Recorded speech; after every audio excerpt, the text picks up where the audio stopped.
नमस्कार मित्रों, मैं दुर्गा प्रसाद मिश्र कादम्बरी कथामुख की इस कक्षा में आप लोगों का स्वागत करता हूं। पिछले पाठ में हम लोगों ने जाबाली के वर्णन के भाग 7 को देखा था। इस बार हम लोग 8वां भाग देखेंगे।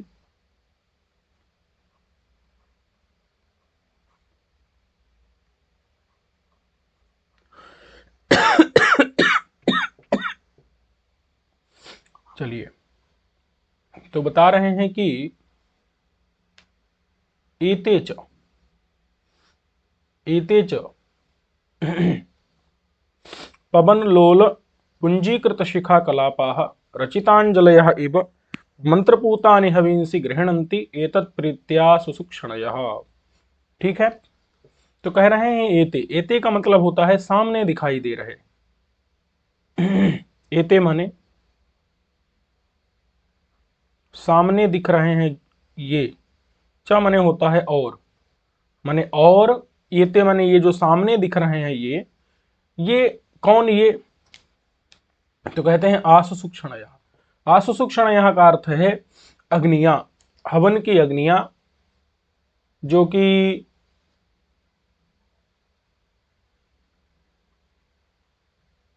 दक्षिण नाम की एक अग्नि होती है, एक गार्ह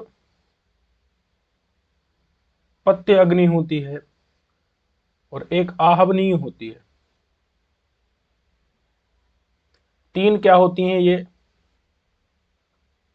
हवन की अग्नि होती है, एक दक्षिणाग्नि, एक गार्हपत्य अग्नि, एक आहवनीय। तीन हवन की अग्नियां होती हैं। तो ये तीनों हवन की अग्नियां ठीक है। पवन लोल पुंजीकृत शिखा कलापाः। अच्छा, कहीं कहीं पर अत्र पाठ है, कहीं कहीं पर अत्र पाठ नहीं है। ठीक है, कहीं कहीं पर क्या है? अत्र पाठ है, कहीं कहीं पर नहीं है। तो अगर अत्र पाठ है तो वहां पर अत्र का अर्थ निकलेगा इस आश्रम में, इस जावाली के आश्रम में। और अगर अत्र पाठ नहीं है तो भी हमको जावाली के आश्रम में ही समझना है।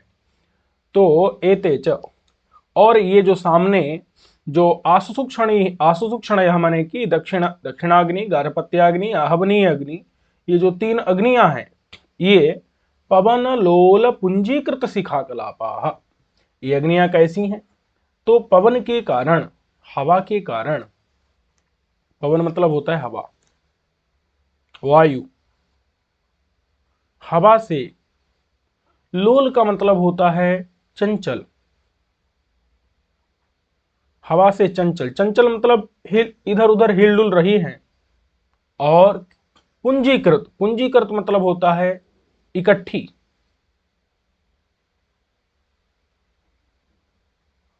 इकट्ठी हो गई, हो गई हैं।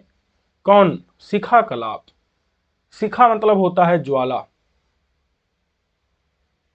कलाप माने समूह, जिनके, देखो जैसे अग्नियां हैं, अब अग्नि में क्या निकलती हैं? ऊपर लपटें निकलती हैं। अग्नि है, अग्नि से ऊपर ऊपर क्या निकलती हैं? लपटें निकलती हैं ना, ज्वालाएं निकलती हैं। तो वही बता रहे हैं कि हवा के कारण ये ज्वालाएं क्या है? चंचल हो गई हैं, थोड़ी सी जो है हिल हिल डुल रही हैं। ठीक है, ज्वालाएं। और क्या है? हवा से लोल माने चंचल है, और पूंजीकृत माने एक इकट्ठी हो गई हैं। जैसे जब हवा एक तरफ बढ़ती है ना, तो उधर ही ज्वालाएं जो है निकल पड़ती हैं। जिधर हवा जिधर से आती है दूसरी तरफ ले जाती है, तो सारी ज्वालाएं एक तरफ इकट्ठा हो जाती हैं और चंचल हो जाती हैं। तो हवा से चंचल हैं, पूंजीकृत माने इकट्ठी हो गई हैं, शिखा माने ज्वालाओं के, कलाप माने समूह, जिनके, ऐसी क्या है? ऐसी हैं तीनों अग्नियां। तीनों हवन की जो अग्नियां हैं, होम की जो अग्नियां हैं, तीनों जो होम की अग्नियां हैं, वो क्या हैं? उनकी, उन अग्नियों के जो शिखा कलाप हैं, ज्वालाओं के समूह हैं, वो हवन, हवा से, पवन से, वायु से, लोल मने चंचल और पूंजीकृत मने इकट्ठे हैं।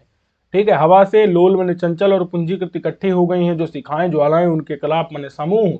तो ऐसे कलाप हैं जहां, ऐसे कलाप हैं जिन अग्नियों के, ऐसी अग्नि, ऐसी होम की अग्नियां। रचितांजलयः इव, ऐसा लग रहा है जिन्होंने अंजलि बना ली हो, अपनी अपनी अंजलि बांध करके। ठीक है, रचित का मतलब क्या है? बना ली है।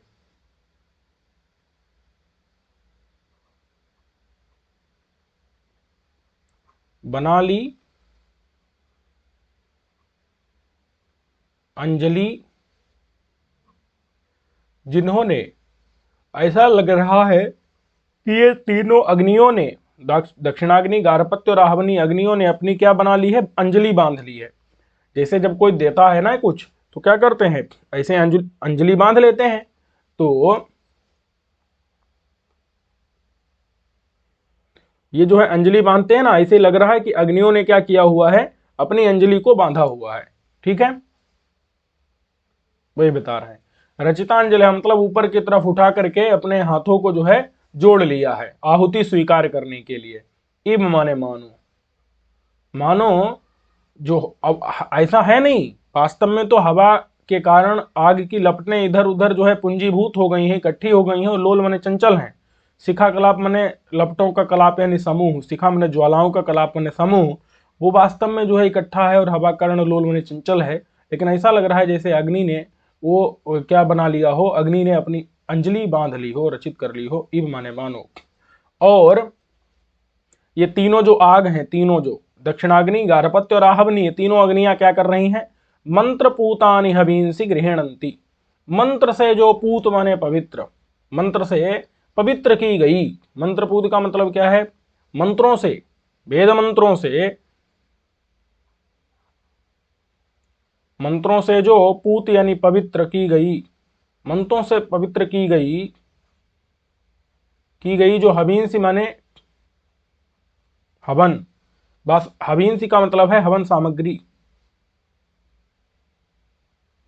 मंत्रों से पवित्र की गई जो हवन सामग्री है। समझ आया कि नहीं, मंत्रपूत मने मंत्रों से, पूत मने पवित्र की गई जो हविंस यानी हवन सामग्री है, उसको ग्रहणंती, ग्रहण करती हैं।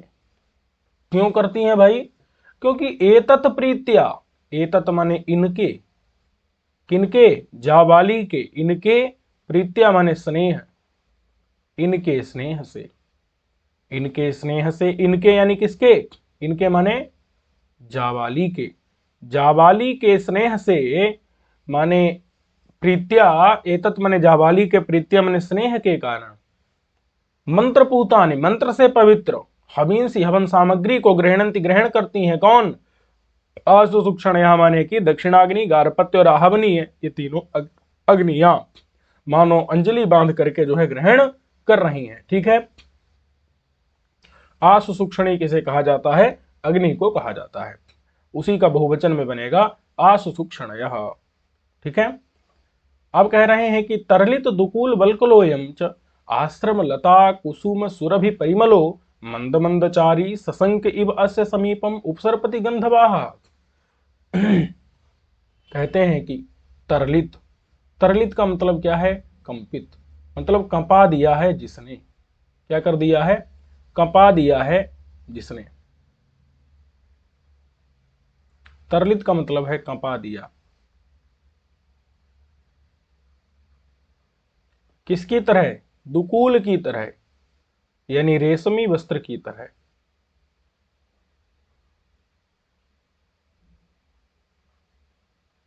किसको कंपा दिया है, तो कहते हैं वल्कल को।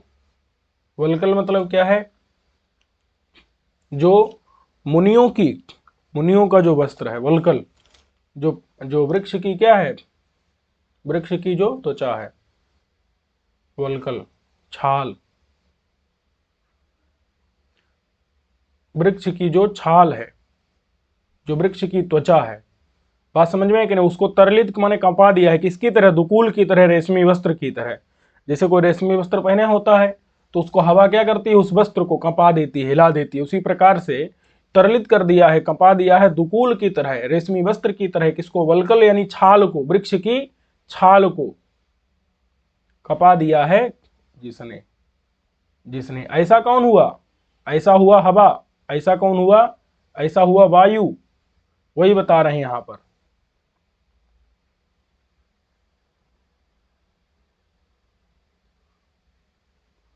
ऐसा कौन हुआ, ऐसा हुआ वायु। तो देखिए, गंधवाह, गंधवाह किसे कहते हैं, गंधवाह कहते हैं वायु को। ठीक है। गंधवाहक क्यों कहते हैं? क्योंकि वो गंध को, सुगंध दुर्गंध को वहन करता है, ले जाता है एक जगह से दूसरी जगह, इसलिए गंधवाह मतलब होता है वायु। तो वायु जो है वो तरलित माने कपा दिया है, दुकूल माने रेशमी वस्त्र की तरह, वल्कल यानी छाल को, वृक्ष की त्वचा को, ऋषियों के वस्त्र को जिसने, ऐसा अयम माने यह, ऐसा यह जो वायु है, यह वायु, और कैसा वायु है यह? तो कहते हैं आश्रम लता कुसुम सुरभि परिमलः, आश्रम की जो लताएं हैं, आश्रम की लताओं के कुसुम यानी फूल, आश्रम की लताओं के फूल, फूल की सुरभि यानी सुगंधि से, फूल की सुगंध से, परिमल यानी सुगंधित। ठीक है।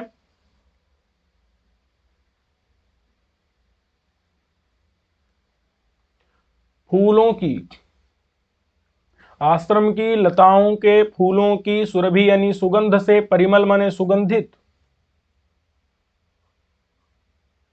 सुगंधित ये वायु है, ये गंधवाह माने वायु। वायु कैसा है? तो कहते हैं अयम च, च माने और यह, अयम माने यह, और यह गंधवाह माने जो वायु है, ये आश्रम लता कुसुम सुरभि परिमलः, ये आश्रम की जो लताएं हैं, उन लताओं के जो कुसुम माने फूल हैं, उन फूलों की सुरभि यानी सुगंध से, परिमल माने सुगंधित है ये वायु। और यह मंद मंदचारी है, धीरे धीरे चलने वाला है। क्या है ये? मंद मंदचारी है, यानी कि धीरे धीरे चल रहा है, धीरे धीरे, चारी यानी चलने वाला, धीरे धीरे चलने वाला है। और सशंक इव, सशंक इव का मतलब है डरता हुआ, सशंक, शंक मतलब डरना, सशंक यानी डरा हुआ सा, डरा हुआ, इव माने मानो, मानो डरा हुआ, अस्य माने इसके, किसके? जावाली के, जावाली के, समीपम माने पास में, उपसरपति माने पहुंचता है। ठीक है। उपसरपति का मतलब क्या है? पास जाता, पास में उपसरपति माने जाता है। मतलब वायु, ये जो वायु है ये भी जावाली से डरता है। ये क्या है?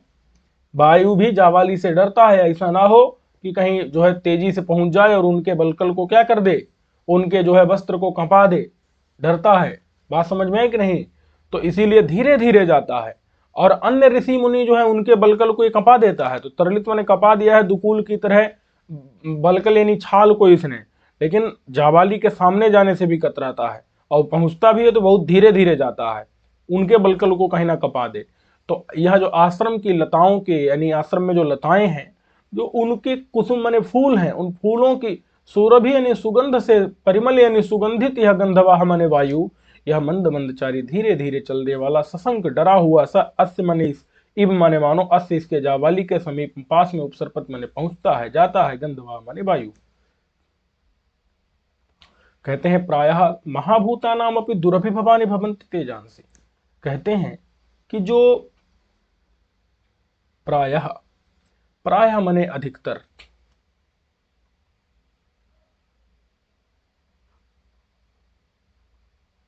अधिकतर महाभूतानाम अपि, महाभूतानाम का मतलब क्या है? जो बड़े बड़े जानवर हैं। क्या है? महा मतलब होता है बड़े, और भूत कहते हैं प्राणी को।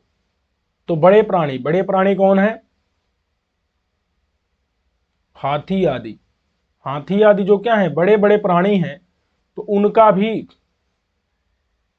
महाभूतानाम अपि दुरभिभवानि, उन हाथी जो बड़े बड़े प्राणी हैं, उन प्राणियों का भी जो तेजांश से माने तेज होता है, बड़े बड़े हाथी इत्यादि बड़े बड़े प्राणियों का तेज भी बड़े बड़े प्राणियों का भी जो है तेजांश माने तेज प्रभाव क्या होता है? दुरभिभवानि भवन्ति, दुरभिभवानि यानी कि उसको जो है आप पराजित नहीं कर सकते। उनका जो तेज है, उनका जो प्रभाव है, वो दुरभिभव होता है। दुरभिभव का मतलब क्या है? उसको आप उस पर आक्रमण नहीं कर सकते। दुरभिभव यानी अनाक्रमणीय, यानी कि उसके ऊपर आप आक्रमण नहीं कर सकते, वो अपराजेय होता है, उसको पराजित नहीं कर सकते। प्रायः माने अधिकतर जो महाभूत हैं, बड़े बड़े जो है प्राणी हैं, हाथी इत्यादि, उनके भी जो है तेजांश, तेज और प्रभाव का तेज और प्रभाव क्या होते हैं? दुरभिभव होते हैं, अनाक्रमणीय होते हैं, उन पर आप हमला नहीं कर सकते। दुरभिभवानि भवन्ति, दुरभिभव होते हैं। कहते हैं कि सर्व तेजस्विनामयम च अग्रणी, और ये जो मुनि है ये तो सारे तेजस्वी लोगों में क्या है? अग्रणी है। सर्व तेजस्विनाम, सर्व माने सभी, सभी तेजस्वी जितने लोग भी संसार में क्या है? तेजस्वी हैं, प्रभावशाली हैं, सभी प्रभावशालियों में अयम माने यह, ये जो जाबाली मुनि है ये सभी तेजस्वियों में, सभी प्रभावशालियों में, अयम माने ये जो जाबाली मुनि है ये अग्रणी है।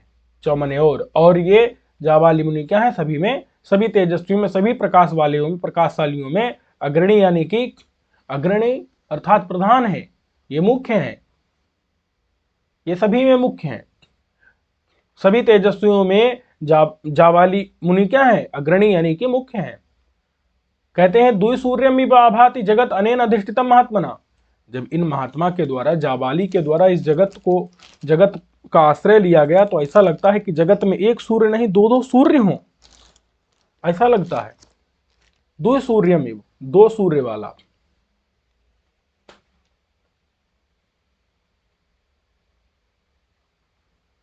दो सूर्य वाला, इव माने मानो, मानो दो सूर्य वाला, आभाति माने प्रतीत होता है, दो सूर्य वाला मानो, आभात माने प्रतीत होता है, जगत माने संसार, ये संसार जो है ये दुई सूर्यमिव, दो सूर्य वाला, इव माने मानो, आभात माने प्रतीत होता है, अनेन अधिष्ठितम, अनेन माने इसके द्वारा, किसके द्वारा? जाबाली के द्वारा, अधिष्ठित माने आश्रित, जाबाली के द्वारा, जाबाली के द्वारा यह आश्रित, जगत माने संसार, इव माने मानो, आभात माने प्रतीत होता है, दुई सूर्यम, दो सूर्य वाला, अनेन महात्मना, अनेन का अन्वय कहां होगा? इस महात्मा के द्वारा, इस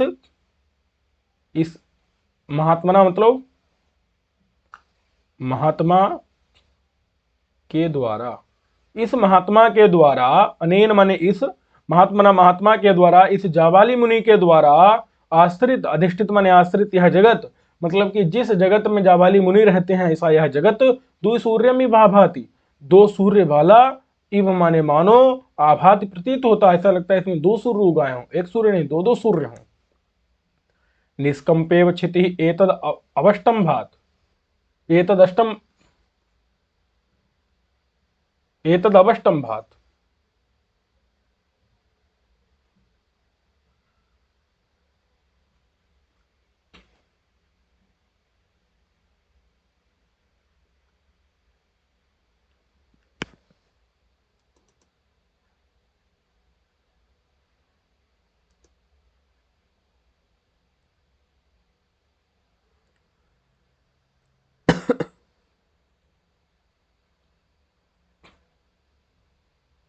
ठीक है।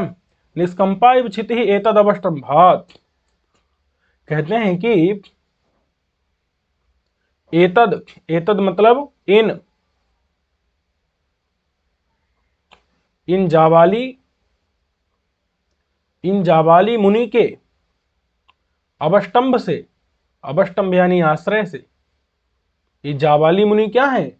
आलंब हैं, आश्रय हैं, इनके कारण से, इन जाबाली मुनि के आश्रय के कारण ये जो क्षिति माने पृथ्वी है, इव माने मानो, निष्कंपा है, निष्कंपा माने नहीं हिलती,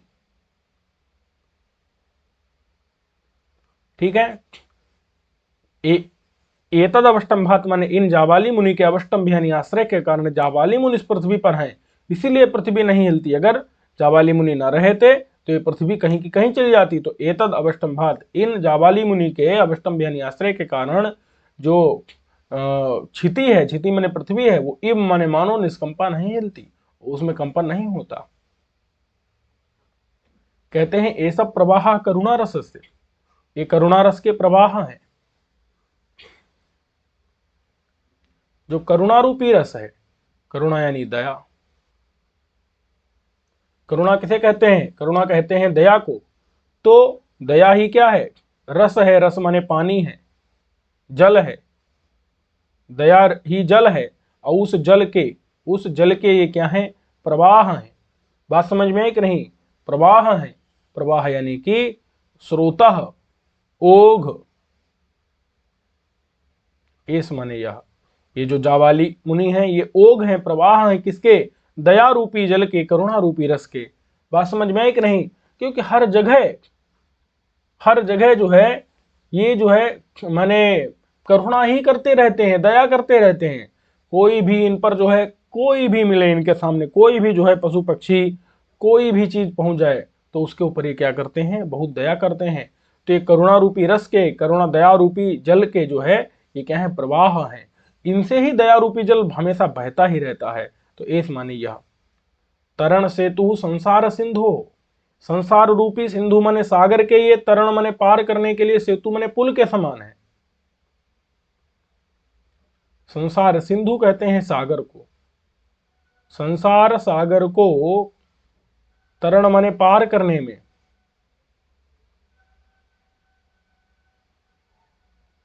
सेतु यानी पुल के समान है। समझ में आ गया कि नहीं? ये संसार रूपी सागर को पार करने के लिए सेतु माने पुल है। क्योंकि अगर कोई सागर पार करना चाहता है तो उसको क्या होना चाहिए? कोई उसको साधन मिलना चाहिए ना, जिससे जो है एक सागर पार कर सके। बात समझ में है कि नहीं? एक बड़ा सा पुल होना चाहिए। तो ये क्या है? उसके सेतु है। संसार रूपी सिंधु मने सागर को तरण मने पार करने के लिए क्या है? ये सेतु यानी पुल के तुल्य है। अब कहते हैं कि आधा रहा क्षमाम भसाम। ये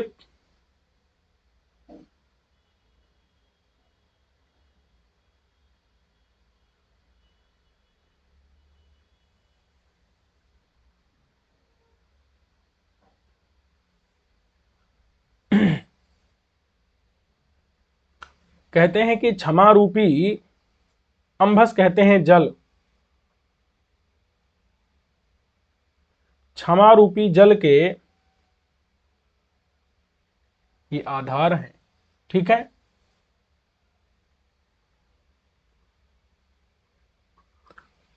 क्षमा रूपी जल के क्या है? ये आधार हैं, आश्रय हैं।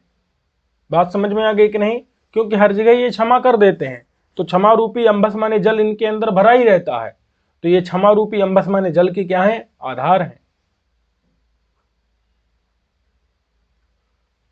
कहते हैं परसुस तृष्णा लता गहनस्य। जो तृष्णा रूपी लता है, तृष्णा किसे कहते हैं? भोगों की इच्छा। तृष्णा किसे कहते हैं? विषय भोग इच्छा।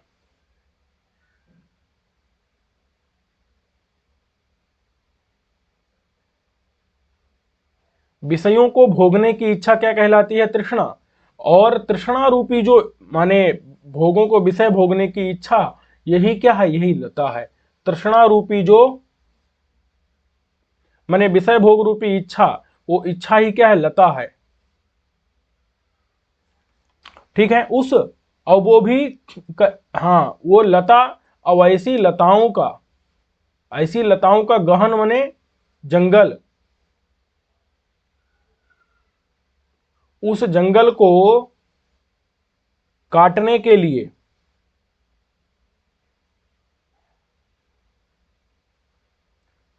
ये क्या है? परसू है। बात समझ में आई कि नहीं?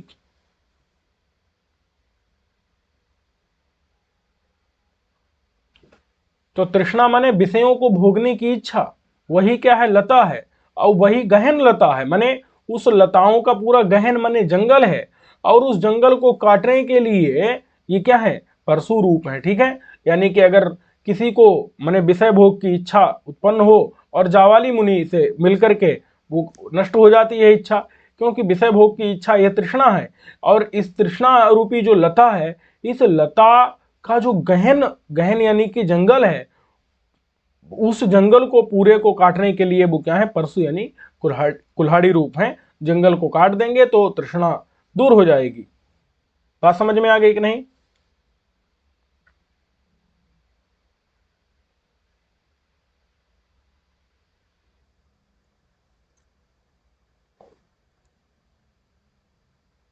सागरः संतोषामृत रसस्य, कहते हैं कि वो सागर है, संतोष रूपी जो अमृत रस है। ठीक है, संतोष, क्योंकि हृदय में जो संतोष होता है ना, जो चीज हम पाना चाहते हैं वो मिल जाती है, तो जो संतोष होता है, क्योंकि उसको बिना पाए संतोष होता ही नहीं है, तो संतोष ही क्या है, संतृप्ति ही क्या है, अमृत रस है। ठीक है, सो संतोष रूपी जो अमृत जल है, अमृत द्रव है, संतोष रूपी जो अमृत द्रव है उसके क्या है, वो उसके सागर हैं, उनमें भरा हुआ है। समझ में आया कि नहीं? क्योंकि वो संतोष प्रदान कर देते हैं, तो संतोष रूपी अमृत जल के वो सागर हैं, वो किसी भी व्यक्ति को संतुष्टि प्रदान कर देते हैं। उपदेष्टा सिद्धि मार्गस्य, कहते हैं कि सिद्धि मार्ग, सिद्धि, परम सिद्धि क्या है, मोक्ष, परम सिद्धि क्या है, मोक्ष, तो मोक्ष के मार्ग के उपदेष्टा हैं, उपदेशक हैं, मोक्ष के मार्ग के उपदेश देने वाले हैं। बात समझ में आई कि नहीं? क्योंकि इस प्रकार का कोई अधिकारी व्यक्ति, जिज्ञासु व्यक्ति मिल जाता है तो उसको वो मोक्ष मार्ग का उपदेश देते हैं। बात समझ में आई कि नहीं? अध्यात्म विद्या का उपदेश देते हैं, ब्रह्म ज्ञान का उपदेश देते हैं। और अस्तगिरि असद ग्रहकस्य, अस्तगिरि, अस्तगिरि का मतलब क्या होता है, अस्ताचल। अस्ताचल कहते हैं जहां पर ग्रह अस्त होते हैं, जहां पर ग्रह क्या होते हैं, अस्त होते हैं, उसको क्या कहते हैं, अस्ताचल, अस्त पर्वत कहते हैं।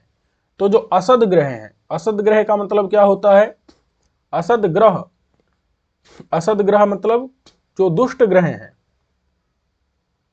असद माने दुष्ट, ग्रह यानी कि जो दुष्ट ग्रह शनि इत्यादि हैं,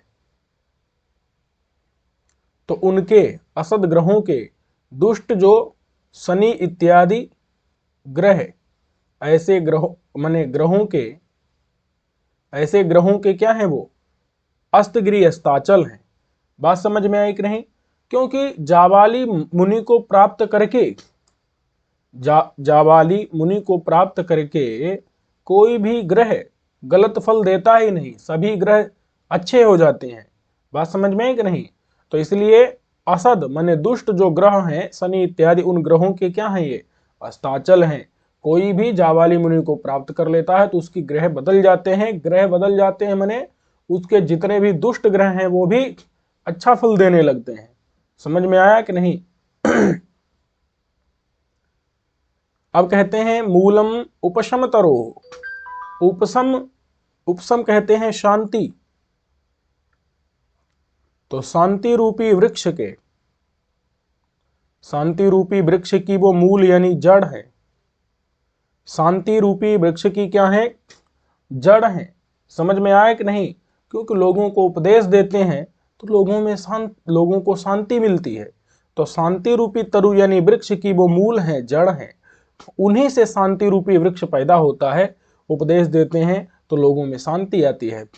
नाभि ही प्रज्ञा चक्र से, कहते हैं कि प्रज्ञा माने प्रकृष्ट ज्ञान, उस प्रकृष्ट ज्ञान रूपी चक्र के, प्रज्ञा, प्रज्ञा यानी कि प्रकृष्ट ज्ञान, उस ज्ञान रूपी चक्र के, ज्ञान रूपी चक्र की वो क्या है, नाभि, नाभि कहते हैं मध्य भाग, जिस पर पहिया टिका होता है, उस चक्र माने पहिया, तो ज्ञान रूपी चक्र यानी पहिया, उस पहिए का, पहिए के क्या है, नाभि यानी मध्य भाग है, उसी पर पहिया टिका होता है और इन्हीं पर सारे ज्ञान टिके हुए हैं। सारे ज्ञानों का फैलाव विस्तार इन्हीं के आधार पर हो रहा है, यही ज्ञान को फैला रहे हैं। तो इसलिए प्रज्ञा यानी ज्ञान रूपी चक्र के पहिए के क्या है, ये मध्य भाग हैं यानी आधार। इन्हीं को आश्रित करके सारे ज्ञान चारों तरफ फैल रहे हैं हर दिशा में। जैसे पहिया जो है अपने मध्य भाग, अपनी धुरी, अपनी नाभि पर स्थित होकर के जो है चल पाता है। धुरी समझ आया कि नहीं, आधार मध्य भाग। तो ज्ञान रूपी चक्र पहिए के क्या है, ये नाभि है, मध्य भाग है, धुरी है। और स्थिति वंशो धर्म ध्वजस्य, कहते हैं कि जो धर्म का ध्वज है, धर्म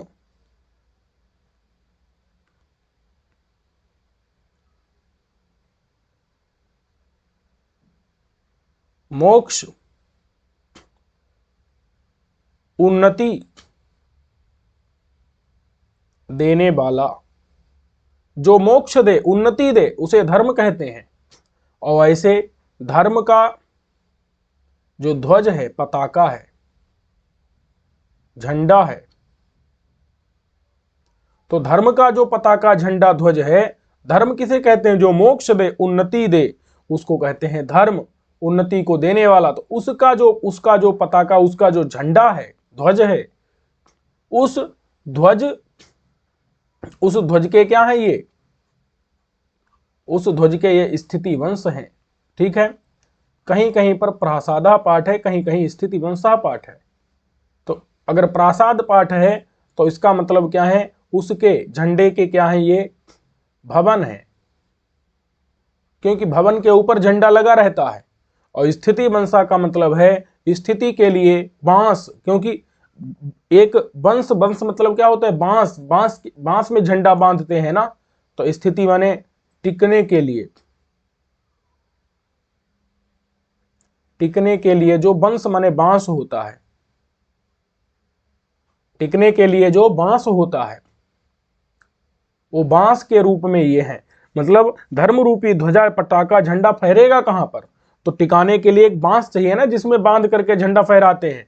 तो स्थिति माने टिकने के लिए वंश यानी बांस के रूप, बांस रूपी है ये।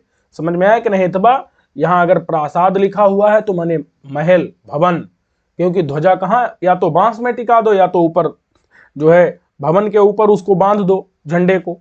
तो इसलिए धर्म रूपी, धर्म किसे कहते हैं, मोक्ष और उन्नति दे उसे धर्म कहते हैं। ऐसे धर्म का जो ध्वज है, पताका, झंडा है, उसको टिकाने के लिए या तो भवन है अथवा उसको टिकाने के लिए, स्थिति के लिए वंश, बांस रूपी है। ठीक है। तीर्थम सर्व विद्यावताराणाम, कहते हैं कि सारी विद्याओं के जो अवतार हैं, सारी विद्याएं कहते हैं, जैसे देखो कोई सर्व विद्या, सारी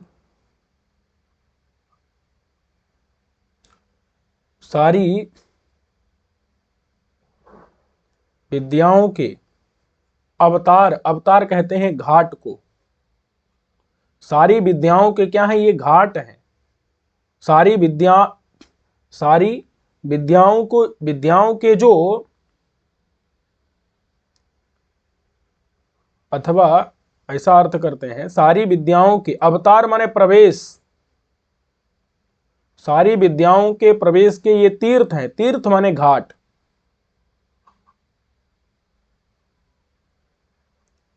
तो देखो कोई भी घाट पर पहले पहुंचता है और फिर पानी में प्रवेश कर जाता है।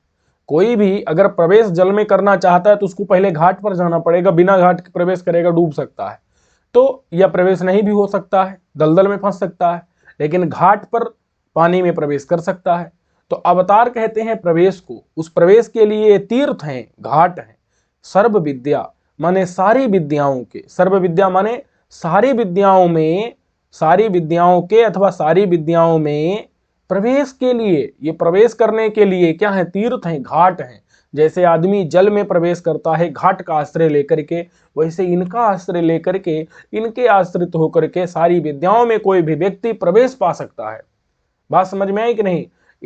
इनका आश्रय, इनके पास जाकर के, इनका आश्रय लेकर के इनके छात्र सारी विद्याओं में प्रवेश पा लेते हैं।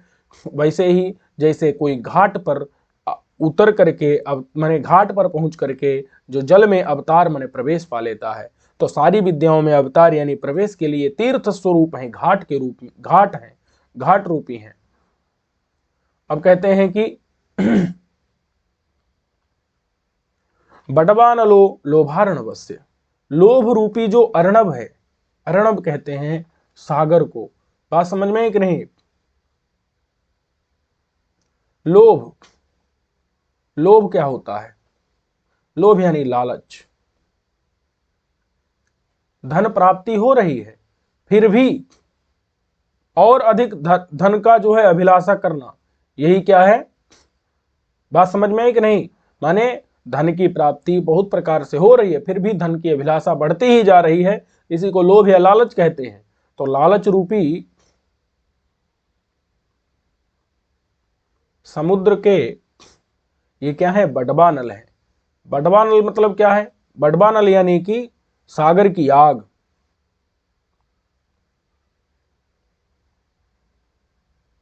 सागर की आग जो सागर को सुखा देती है। सागर की आग जो सागर को क्या करती है? सुखा देती है। सागर की आग जो सागर को सुखा देती है उसको कहते हैं बडवानल। तो लालच रूपी समुद्र के क्या है? ये बडवानल हैं, सागर की आग हैं, जो कि लालच रूपी समुद्र को सुखाने वाले, लालच रूपी समुद्र को जो क्या है? सुखा देने वाले, ये क्या है? बडवानल हैं, सागर की आग हैं। ठीक है। कहते हैं निकषोपलः शास्त्र रत्ना नाम, ये शास्त्र जो है, शास्त्र वेद, वेदादि, वेद इत्यादि जो शास्त्र हैं, वेद स्मृति इत्यादि जो शास्त्र हैं, वो शास्त्र ही क्या है? रत्न है, मणियां हैं। ऐसे मणियों की शास्त्र रूपी रत्नों की, मणियों की, ये क्या है? निकषोपल है। निकषोपल क्या होता है? निकषोपल जो होता है, निकषोपल क्या होता है? तो उपल कहते हैं पत्थर को, और निकस, निकस उपल होता है। निकस यानी कसौटी, कसौटी पत्थर होता है जिसके ऊपर रगड़ करके मणियों की, रत्नों की क्या की जाती है? परीक्षा की जाती है कि ये रत्न अच्छा है या खराब है। तो कसौटी पत्थर, वेदादि जो शास्त्र हैं, रत्न हैं, उन रत्नों की, वेदादि शास्त्र रूपी रत्न मणियों की, ये क्या है? निकषोपल हैं, कसौटी पत्थर हैं। बात समझ में आई कि नहीं? क्योंकि ये शास्त्र की परीक्षा, छात्रों के छात्र जो हैं कितना शास्त्र को जानते हैं, उनकी परीक्षा कौन लेता है? जाबाली मुनि ही लेते हैं। तो जो छात्र हैं वो, उनको कितना शास्त्र का ज्ञान हुआ है, वेदादि शास्त्रों का ज्ञान कितना हुआ है, शास्त्र रूपी जो रत्न है, मणियां हैं, वो कितनी छात्रों ने प्राप्त कर ली हैं, इस बात के लिए परीक्षा कौन लेते हैं? निकषोपल कौन है? कसौटी के पत्थर कौन है? कौन उनको जो है परीक्षण करते हैं? तो जाबाली मुनि करते हैं। छात्रों के जो छात्रों को वेदादि शास्त्र कितना प्राप्त हो गया है, छात्रों ने कितने वेदादि शास्त्र रूपी रत्नों को ग्रहण कर लिया है, इस बात के लिए परीक्षक कौन है? तो कसौटी के पत्थर कौन है? जाबाली मुनि है। समझ में आ गया कि नहीं? दावानलो राग पल्लवस्य, राग क्या है? राग मतलब होता है विषयों की अभिलाषा, विषयों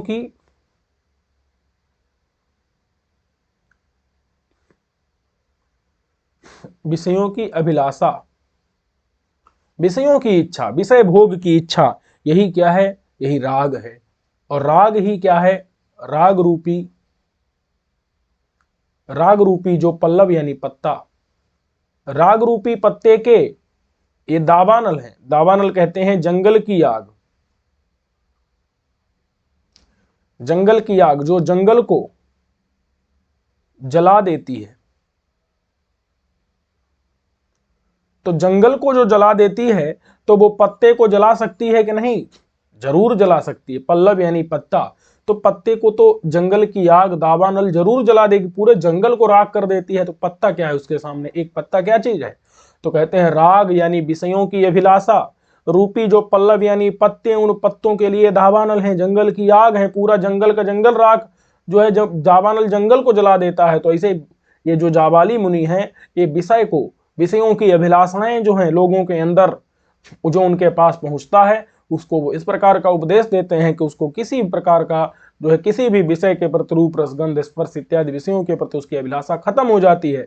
वो जो राग रूपी, राग माने विषयों की अभिलाषा रूपी पल्लव यानी पत्ता है, वो पूरी तरह राख हो जाता है, क्योंकि ये तो दावानल है, जंगल को जला सकते हैं, पत्ता क्या चीज है? बात समझ में आई कि नहीं? कहते हैं कि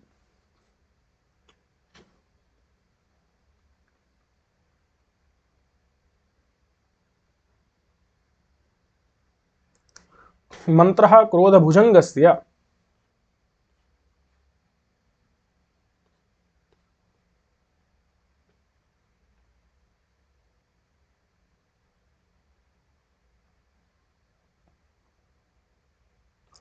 तो इस पाठ को यहीं तक रहने देते हैं। अगले पाठ में हम लोग जो इनका शेष वर्णन है उसको हम लोग देख लेंगे। ठीक है, सर्वेभ्यो नमो नमः।